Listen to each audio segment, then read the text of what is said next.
അമൃത് Veni hair elixir presents daily news പ്രഭാത വാർത്തകൾ powered by Pulimoottil silks KSFE. ഈ ആണുങ്ങൾക്ക് മാത്രം എന്താ ഇത്ര അധികം നെറ്റ് കെയറിലും ഹെയർ ലോസ് ഒക്കെ ഉണ്ടാവണേ? ആണുങ്ങളുടെ ഹെയർ ലോസിന്റെ മേജർ റീസൺസ് തന്നെ ഡിഫറെന്റ് ആണ്. സ്കാൽപ്പിലുള്ള 5-alpha റിഡക്ടേസ് എന്ന എൻസൈം നിങ്ങളുടെ ഹോർമോണുമായി ചേർന്ന് ഹെയർ ഫോളിക്കിൾസിനെ ചുരുക്കുന്നു. Amrit Veni hair elixir for men use ചെയ്യൂ. പുരുഷന്മാർക്ക് വേണ്ടി ബയോടെക്നോളജി പ്രകാരം പ്രത്യേകം ഡെവലപ്പ് ചെയ്തത്. നമസ്കാരം, ഞാൻ ഷാജി പത്മനാഭൻ. ഡെയിലി ന്യൂസിന്റെ പ്രഭാത വാർത്തകളിലേക്ക് സ്വാഗതം. ഇന്ന് ഓഗസ്റ്റ് 2 വെള്ളിയാഴ്ച. വയനാട് ചൂരൽമലയിൽ ബെയിലി പാലത്തിന്റെ നിർമ്മാണം പൂർത്തിയായതോടെ മുണ്ടക്കൈ ചൂരൽമല മേഖലയിലെ ഉരുൾപൊട്ടലിൽ കാണാതായവർക്കുള്ള തിരച്ചിൽ ഇന്ന് ഊർജിതമാക്കും. മുണ്ടക്കൈ ചൂരൽമല മേഖലയിൽ ഇന്നു മുതൽ 6 സോണുകളായി തിരിച്ച് 40 ടീമുകളാകും തിരച്ചിലിന് രംഗത്തുണ്ടാവുക. അട്ടമലയും ആറന്മലയും ചേർന്നതാണ് ആദ്യത്തെ സോൺ. മുണ്ടക്കൈ 2ാമത്തെ സോണും പുഞ്ചിരിമട്ടം 3ാമത്തെയും വെള്ളാർമല വില്ലേജ് റോഡ് 4ാമത്തെയും GVHSS വെള്ളാർമല 5ാമത്തെ സോണും പുഴയുടെ അടിവാരം 6ാമത്തെ സോണുമാണെന്ന് മന്ത്രിതല സമിതി വ്യക്തമാക്കിയിട്ടുണ്ട്. ഇതിനു പുറമെ ഇന്നു മുതൽ ചാലിയാർ കേന്ദ്രീകരിച്ച് ഒരേ സമയം 3 രീതിയിലൂടെ തെരച്ചിൽ നടത്തും. 40 കിലോമീറ്ററിൽ ചാലിയാറിന്റെ പരിധിയിൽ വരുന്ന 8 പോലീസ് സ്റ്റേഷന്റെ പുഴഭാഗങ്ങളിൽ പോലീസും നീന്തൽ വിദഗ്ധരായ നാട്ടുകാരും ചേർന്നാകും തിരച്ചിൽ നടത്തുക. പോലീസ് ഹെലികോപ്റ്റർ ഉപയോഗിച്ച് സമാന്തരമായും തെരച്ചിൽ നടത്തും. ഇതോടൊപ്പം കോസ്റ്റ് ഗാർഡും നേവിയും വനംവകുപ്പും ചേർന്ന് പുഴയുടെ അരികുകളും മൃതദേഹങ്ങൾ തങ്ങാൻ സാധ്യതയുള്ള ഇടങ്ങൾ കേന്ദ്രീകരിച്ചും തിരച്ചിൽ നടത്തും. മണ്ണിൽ പുതഞ്ഞ മൃതദേഹങ്ങൾ കണ്ടെത്താനായി ഡൽഹിയിൽ നിന്നും ഡ്രോൺ ബേസ്ഡ് റഡാർ നാളെ എത്തുമെന്നും മന്ത്രിമാർ അറിയിച്ചു. മൃതദേഹങ്ങളടക്കം കണ്ടെത്താൻ നിലവിൽ 6 നായകളും തിരച്ചിൽ സംഘത്തിനൊപ്പമുണ്ട്. തമിഴ്നാട്ടിൽ നിന്നും 4 കാടാവർ നായകൾ കൂടി വയനാട്ടിലെത്തും.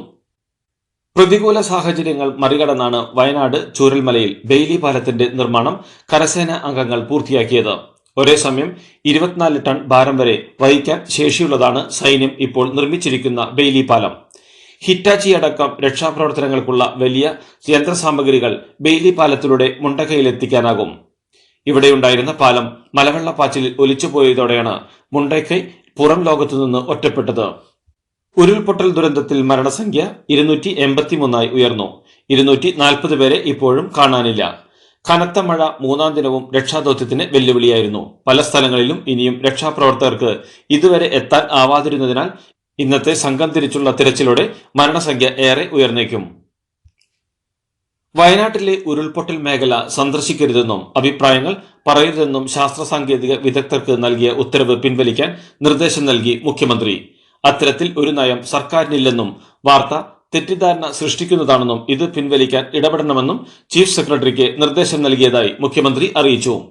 വയനാട്ടിലെ ചൂരൽമല മുണ്ടക്കൈ മേഖലയിലുണ്ടായ ഉരുൾപൊട്ടൽ ദുരന്തസ്ഥലം സന്ദർശിക്കരുതെന്നും ഇത് സംബന്ധിച്ച് മാധ്യമങ്ങളോട് അഭിപ്രായങ്ങൾ പറയരുതെന്നുമായിരുന്നു ശാസ്ത്രജ്ഞർക്ക് നൽകിയ നിർദ്ദേശം. പഴയ പഠനങ്ങൾ സംബന്ധിച്ച വിവരങ്ങൾ മാധ്യമങ്ങളോട് പങ്കുവെക്കരുതെന്നും ദുരന്ത നിവാരണ പ്രിൻസിപ്പൽ സെക്രട്ടറി ടിങ്കു ബിസ്വാൾ പ്രത്യേക കുറിപ്പിൽ അറിയിച്ചിരുന്നു. വയനാട്ടിലെ ദുരിതാശ്വാസ ക്യാമ്പുകളും ചികിത്സയിലുള്ളവരെയും സന്ദർശിക്കാനായി പ്രതിപക്ഷ നേതാവ് രാഹുൽ ഗാന്ധിയും സഹോദരിയും AICC ജനറൽ സെക്രട്ടറിയുമായ പ്രിയങ്ക ഗാന്ധിയും വയനാട്ടിലെത്തി. KC വേണുഗോപാലും VD സതീശനും ഇവരോടൊപ്പമുണ്ടായിരുന്നു. തന്റെ അച്ഛൻ മരിച്ചപ്പോൾ എന്താണോ തനിക്ക് തോന്നിയത് അതേ വേദനയാണ് ഇപ്പോൾ ഉണ്ടാകുന്നതെന്ന് പ്രതിപക്ഷ നേതാവ് രാഹുൽ ഗാന്ധി. ഇവിടെ ഓരോരുത്തരുടെയും കുടുംബം ഒന്നാകെയാണ് നഷ്ടമായത്. അന്ന് തനിക്കുണ്ടായതിനേക്കാൾ ഭീകരാവസ്ഥയാണ് ഇവിടെ ഓരോരുത്തർക്കും ഉണ്ടായിരിക്കുന്നത്. ആയിരക്കണക്കിന് പേർക്കാണ് ഉറ്റവരെ നഷ്ടമായത്. അവരുടെ കൂടെ നിൽക്കുകയാണ്. ഈ സാഹചര്യത്തിൽ ജനങ്ങളോട് എന്താണ് പറയേണ്ടതെന്ന് പോലും അറിയില്ല. ദുരന്തത്തിൽപ്പെട്ടവർക്ക് പുനരധിവാസം ഉൾപ്പെടെ ആവശ്യമായ എല്ലാ സഹായവും ചെയ്യും എന്നും അദ്ദേഹം പറഞ്ഞു. സഹോദരന് തോന്നിയ അതേ വേദനയാണ് തനിക്കുമുണ്ടായതെന്നും അതിദാരുണമായ സംഭവമാണിതെന്നും കോൺഗ്രസ് നേതാവ് പ്രിയങ്ക ഗാന്ധി. ഉരുൾപൊട്ടലുണ്ടായ സ്ഥലത്തേക്ക് തിരിച്ചു പോകേണ്ടെന്നാണ് ക്യാമ്പിലുള്ളവർ പറയുന്നതെന്നും അവരെ സുരക്ഷിതമായ സ്ഥലത്തേക്ക് മാറ്റണമെന്നും ഇക്കാര്യങ്ങളൊക്കെ ആലോചിച്ച് തീരുമാനമെടുക്കേണ്ടതുണ്ടെന്നും പ്രിയങ്ക ഗാന്ധി പറഞ്ഞു. വയനാട്ടിലെ ദുരന്തഭൂമിയും ദുരിതാശ്വാസ ക്യാമ്പുകളും സന്ദർശിച്ച ശേഷം മാധ്യമങ്ങളോട് സംസാരിക്കുകയായിരുന്നു ഇരുവരും. മുണ്ടക്കൈ ചൂരൽമല രക്ഷാദൌത്യം ഊർജിതമാക്കാൻ കേന്ദ്ര സംസ്ഥാന സേനാ വിഭാഗത്തിലെ 1769 പേർ, തമിഴ്നാട്, കർണാടക, ആന്ധ്രാപ്രദേശ് തുടങ്ങിയ അയൽ സംസ്ഥാനങ്ങളിൽ നിന്നുള്ള സേനാംഗങ്ങളും രക്ഷാപ്രവർത്തനത്തിൽ സജീവമാണ്.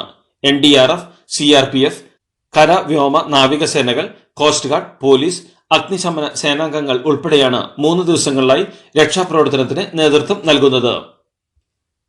വയനാട്ടിലെ ഉരുൾപൊട്ടലിനെ തുടർന്ന് 3 ദിവസങ്ങളിലായി നടത്തിയ രക്ഷാപ്രവർത്തനങ്ങളിൽ ജീവനോടെയുള്ള എല്ലാവരെയും രക്ഷപ്പെടുത്താൻ കഴിഞ്ഞതായി മുഖ്യമന്ത്രി പിണറായി വിജയന്റെ അധ്യക്ഷതയിൽ ചേർന്ന ഉദ്യോഗസ്ഥതല യോഗം വിലയിരുത്തി. ദുരന്തഭൂമിയിൽ നിന്ന് 29 കുട്ടികളെ കാണാതായതായി DDE യോഗത്തിൽ അറിയിച്ചു.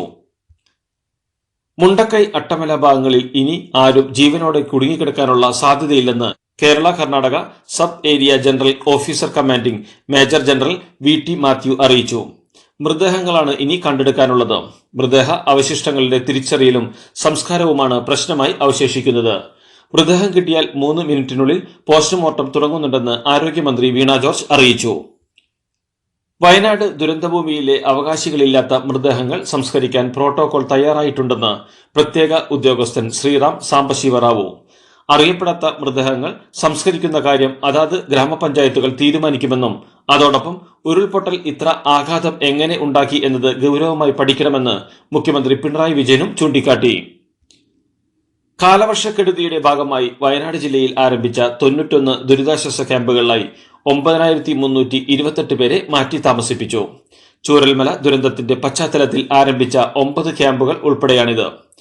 2704 കുടുംബങ്ങളിലെ 3393 പുരുഷന്മാരും 3824 സ്ത്രീകളും 2090 കുട്ടികളും 21 ഗർഭിണികളുമാണ് വിവിധ ക്യാമ്പുകളിൽ കഴിയുന്നത്.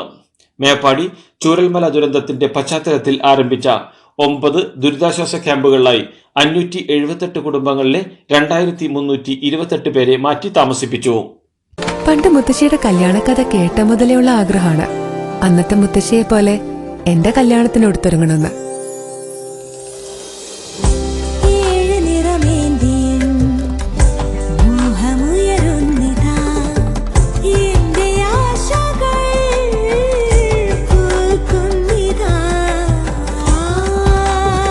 ചില ബന്ധങ്ങൾ തുടർന്നുകൊണ്ടേയിരിക്കും. Celebrating 100 years of Pulimoottil Silks. സംസ്ഥാനത്ത് ഇന്ന് ഒരു ജില്ലയിലും റെഡ് അലർട്ടും ഓറഞ്ച് അലർട്ടുമില്ല. എന്നാൽ ഇന്ന് 5 ജില്ലകളിൽ യെല്ലോ അലർട്ട് പ്രഖ്യാപിച്ചിട്ടുണ്ട്. മലപ്പുറം, കോഴിക്കോട്, വയനാട്, കണ്ണൂർ, കാസർഗോഡ് ജില്ലകളിലാണ് ഇന്ന് യെല്ലോ അലർട്ട് പ്രഖ്യാപിച്ചിരിക്കുന്നത്. കനത്ത മഴ തുടരുന്ന സാഹചര്യത്തിൽ സംസ്ഥാനത്തെ 7 ജില്ലകളിലെ വിദ്യാഭ്യാസ സ്ഥാപനങ്ങൾക്ക് ഇന്ന് അവധി പ്രഖ്യാപിച്ചു. കോഴിക്കോട്, പാലക്കാട്, വയനാട്, കാസർഗോഡ്, കണ്ണൂർ, മലപ്പുറം, തൃശൂർ ജില്ലകളിലാണ് അവധി പ്രഖ്യാപിച്ചിട്ടുള്ളത്. ഇതിനൊപ്പം ഇടുക്കിയിലും എറണാകുളത്തും ദുരിതാശ്വാസ ക്യാമ്പുകൾ പ്രവർത്തിക്കുന്ന സ്കൂളുകൾക്കും ഇന്ന് അവധിയായിരിക്കും. വയനാട് ദുരന്തത്തിന്റെ പശ്ചാത്തലത്തിൽ നെഹ്റു ട്രോഫി വള്ളംകളി മാറ്റിവെച്ചു. സർക്കാർ നിർദ്ദേശപ്രകാരമാണ് തീരുമാനം. വള്ളംകളി സെപ്റ്റംബറിൽ നടത്താനാണ് തീരുമാനം. എന്ന് നടത്തണമെന്ന കാര്യത്തിൽ അന്തിമ തീരുമാനം ജില്ലാ കളക്ടറുടെ അധ്യക്ഷതയിൽ ചേരുന്ന യോഗത്തിനു ശേഷമുണ്ടാകും. പ്രതിപക്ഷ നേതാവ് VD സതീശന്റെ പേരിൽ വ്യാജവാർത്ത സൃഷ്ടിക്കുകയും അത് പ്രചരിപ്പിക്കുകയും ചെയ്തവർക്കെതിരെ അടിയന്തരമായി നിയമ നടപടി സ്വീകരിക്കണമെന്ന് ആവശ്യപ്പെട്ട് പ്രതിപക്ഷ നേതാവിന്റെ പ്രൈവറ്റ് സെക്രട്ടറി സംസ്ഥാന പോലീസ് മേധാവിക്ക് പരാതി നൽകി. വയനാട് ദുരന്തത്തിന്റെ പശ്ചാത്തലത്തിൽ മുഖ്യമന്ത്രിയുടെ ദുരിതാശ്വാസ നിധിയിലേക്ക് ആരും പണം നൽകരുതെന്ന് പ്രതിപക്ഷ നേതാവ് ആഹ്വാനം ചെയ്തെന്ന തരത്തിലാണ് സമൂഹ മാധ്യമങ്ങളിൽ വ്യാജ പ്രചരണം. വയനാട്ടിലെ ദുരന്ത പശ്ചാത്തലത്തിൽ മുഖ്യമന്ത്രിയുടെ ദുരിതാശ്വാസ നിധിയിലേക്ക് സംഭാവന ചെയ്യണമെന്ന അഭ്യർത്ഥനയ്ക്കെതിരെ പ്രചാരണം നടത്തിയതിന് സംസ്ഥാന വ്യാപകമായി 14 FIR രജിസ്റ്റർ ചെയ്തു. ഇത്തരത്തിലുള്ള 194 പോസ്റ്റുകൾ സമൂഹ മാധ്യമങ്ങളിൽ കണ്ടെത്തുകയും അവ നീക്കം ചെയ്യുന്നതിന് സമൂഹ മാധ്യമങ്ങൾക്ക് നിയമപ്രകാരമുള്ള നോട്ടീസ് നൽകുകയും ചെയ്തു. വയനാടുണ്ടായ ഉരുൾപൊട്ടലിൽ സർവസ്വവും നഷ്ടപ്പെട്ട നിരാലംബരായ ജനതയ്ക്ക് പരമാവധി സഹായം എത്തിക്കുന്നതിനാണ് കേന്ദ്ര സംസ്ഥാന സർക്കാരുകൾ മുൻഗണന നൽകേണ്ടതെന്നും അനാവശ്യ രാഷ്ട്രീയ വാഗ്വാദങ്ങൾ അവസാനിപ്പിക്കണമെന്നും K. സുധാകരൻ MP. പ്രകൃതി ദുരന്തങ്ങൾ മുൻകൂട്ടി അറിയിക്കാനുള്ള ആധുനിക സാങ്കേതിക സംവിധാനങ്ങൾ കൂടുതൽ ഫലപ്രദമായി വിനിയോഗിക്കാൻ കേന്ദ്ര സംസ്ഥാന സർക്കാരുകൾ നടപടി സ്വീകരിക്കണമെന്നും K. സുധാകരൻ ആവശ്യപ്പെട്ടു. ഡോക്ടർ ശശി തരൂർ MP കേന്ദ്ര ആഭ്യന്തര വകുപ്പ് മന്ത്രി അമിത്ഷായ്ക്ക് കത്ത് നൽകി. വയനാട് ഉരുൾപൊട്ടൽ അതിതീവ്ര പ്രകൃതി ദുരന്തമായി പ്രഖ്യാപിക്കണമെന്നും MP ഫണ്ട് വിനിയോഗിക്കുന്നതിനുള്ള മാർഗരേഖ പ്രകാരം അതിതീവ്ര പ്രകൃതി ദുരന്തമായി പ്രഖ്യാപിച്ചാൽ എല്ലാ MPമാർക്കും അവരുടെ MP ഫണ്ടിൽ നിന്നും 1 കോടി രൂപയുടെ വരെ പദ്ധതികൾ ദുരന്തബാധിത പ്രദേശത്ത് പുനരുദ്ധാരണ പ്രവർത്തനങ്ങൾക്ക് വിനിയോഗിക്കുന്നതിനായി ശുപാർശ ചെയ്യുവാൻ കഴിയുമെന്നും കത്തിലുണ്ട്. അപകട മേഖലയെന്ന് അധികൃതർ കണ്ടെത്തുന്ന സ്ഥലങ്ങളിൽ നിന്ന് ആളുകൾ മാറി താമസിക്കാൻ തയ്യാറാകണമെന്ന് ഉന്നത വിദ്യാഭ്യാസ മന്ത്രി ഡോക്ടർ R. ബിന്ദു. തൃശൂർ ജില്ലയിൽ ജാഗ്രതാ നിർദ്ദേശം നിലനിൽക്കുന്ന സാഹചര്യത്തിൽ ആരും സാഹസികത കാണിക്കാതെ സംയമനം പാലിക്കണമെന്ന് മന്ത്രി അഭ്യർത്ഥിച്ചു. വയനാട്ടിലെ ഉരുൾപൊട്ടൽ ബാധിതർക്ക് സഹായം പ്രഖ്യാപിച്ച് AIYF. വീട് നഷ്ടപ്പെട്ട 10 കുടുംബങ്ങൾക്ക് വീട് വെച്ച് നൽകുമെന്ന് AIYF അറിയിച്ചു. സർക്കാർ പ്രഖ്യാപിക്കുന്ന പാക്കേജുകൾക്കൊപ്പം തന്നെ ഇത് പൂർത്തീകരിക്കുമെന്നും AIYF നേതാക്കൾ അറിയിച്ചു.